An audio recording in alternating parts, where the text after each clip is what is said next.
আসসালামু আলাইকুম। হঠাৎ করেই মনে হলো শীতের রাতে বিরিয়ানি খেতে হবে। তো মামাকে বললাম যে, "মামা, রাতে এখন বিরিয়ানি খেতে হবে।" তো মামা বলল, "ঠিক আছে মামা, সমস্যা নেই।" আমার মামা, সে বলল, "সমস্যা নেই, সব কিছু রেডি করো।" তো আমি বললাম, "ঠিক আছে মামা, তাহলে আপনি সব কিছু এদিকে আপনার দোকানে।" মামা আছে দোকানে থাকে, তো মামাদেরকে দোকানে সব কিছু রেডি করতে বললাম। আমি রাতে গিয়ে হাঁস কিনে নিয়ে আসলাম আমাদের এলাকা থেকে। এলাকা থেকে পাতি হাঁস নিয়ে আসছি, আপনারা চেনেন, যেটাকে আমাদের দেশি হাঁস বলে। সেই হাঁস কিনে নিয়ে আসছি দুইটা হাঁস কিনে নিয়ে এসে, সাথে যে আমাদের মামারা আছে, একজন মামা হাবিবুর মামা, তারপরে পাশে আছে জামাল মামা, এবং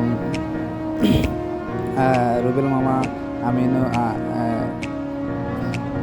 সবাই মিলে একসাথে মজা করবো, সেই জন্য আর কি একটা হাঁস কিনে নিয়ে আসলাম, নিয়ে এসে মামার কাছে দিলাম।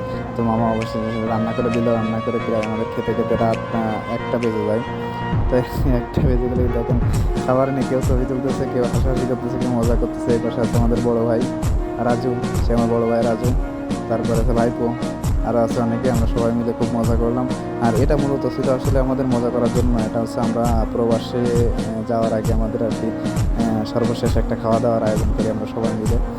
সেটাকেই উদ্দেশ্য করে আসলে মূলত আমাদের এই আয়োজনটা। তো যাই হোক, অবশেষে সবাই অনেক মজা করলো, অনেক খুশি, অনেক আনন্দ করলো। জানি না আর কবে এরকম একসাথে খেতে পারবো, আর দেখা হবে বা সবাইকে পাবো কিনা, আল্লাহ উপরওয়ালাই ভালো জানে। তো সবাই আমাদের জন্য দোয়া করবেন, ইনশাআল্লাহ আমরা যেন সবাই সেই মতো থাকতে পারি, ভালো থাকতে পারি, এবং প্রবাস জীবন শেষ করে যেন দেশের মাটিতে এসে আত্মীয় স্বজন, মা বাবা, ভাই বোন নিয়ে সবাই মিলে সুখে শান্তিতে থাকতে পারি। তো সেই জন্য সবাই আমাদের জন্য দোয়া করবেন। আর ভিডিওটা আসলে কেমন লাগবে সেটা অবশ্যই জানাবেন, কারণ এটি হচ্ছে ভয়েস দিয়ে আমার প্রথম ভিডিও পোস্ট করা।